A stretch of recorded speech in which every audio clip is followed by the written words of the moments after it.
favorite tattoo is something that I kind of tell myself. Learn as if you will live forever, live like you will die tomorrow. That just goes to say that gain as much knowledge as you can. Just live your life, have fun, live it to the fullest.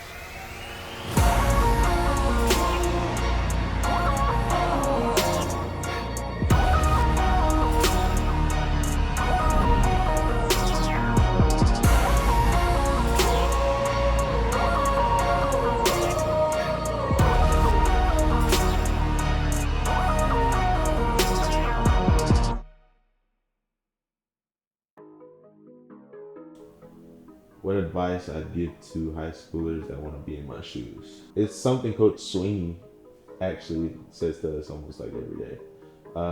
Don't look in your rearview mirror. Pay attention to the road in front of you. So like it's kind of like don't worry about what happened behind you. Just like keep going step by step, day by day, and everything will work out for you. I like to say I'm very blessed. Like I know I was in their shoes before, so I've come a long way. Probably come a long way, anybody can. I'm not a vocal leader, but like I feel like I can be a like Lead by example. lead by example. That's what I think. When it comes to who's had the biggest impact on me on and off the field, I tip it to a couple people. My dad, always keeping me going. And then there was like the previous teammate named Jake Brenstall. He kind of like, he was the one on the team. He would check up on me, ask me if I'm doing good. Seen I was down, he'd be like, he tried to bring me up, things like that. And then Coach Sweeney always, apparently everybody says I'm Coach Sweeney's favorite player on the team. I don't brag or nothing, but like, big deal. He always talks to me every time he sees me, big smile on his face. So like, it's just very welcoming and it's like, makes me want to be here more and more every day. He's probably like the realest coach I've met, like most consistent mindset, very strong-minded, just consistent with that. I talked to Tyrod Taylor a couple of times. He kind of like, when I talked to him, he was kind of explaining like the difference of like the games in college and in NFL. He said it's more like, you gotta be very technical when you're in the league, and then like, as like you get smarter and you grow like more wisdom when it comes to playing football, especially in college, you start to see like everything starts to slow down for you. So like the more knowledgeable you are, the more like slower the game will be. Spoke to Stephon Diggs a couple times. He's basically telling me the same thing. Like the extra work matters, working hard, stand out, things like that.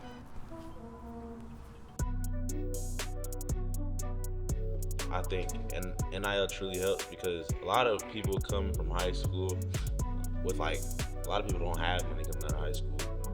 But now that I'm in college and like do have access to NIL, it truly helps. Like, say I want to travel, I have the money to travel.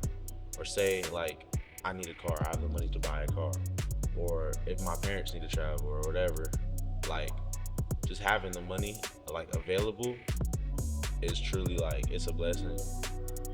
Thinking of my family possibly struggling or just like the future, want to set myself up right for the future. Like just gives you more of an opportunity when it comes to like the business world to just get your name out there. So if football doesn't work, maybe you can go work for Bucked Up when you're done. Blah, blah, blah. It builds like connections. It builds connections, I feel like. Especially if you market yourself right.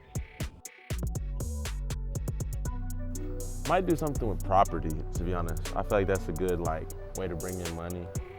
Like renting out houses and stuff like that. And then probably something with solar. I feel like that's also a great way to bring in money. I learned that from Tanner Rare.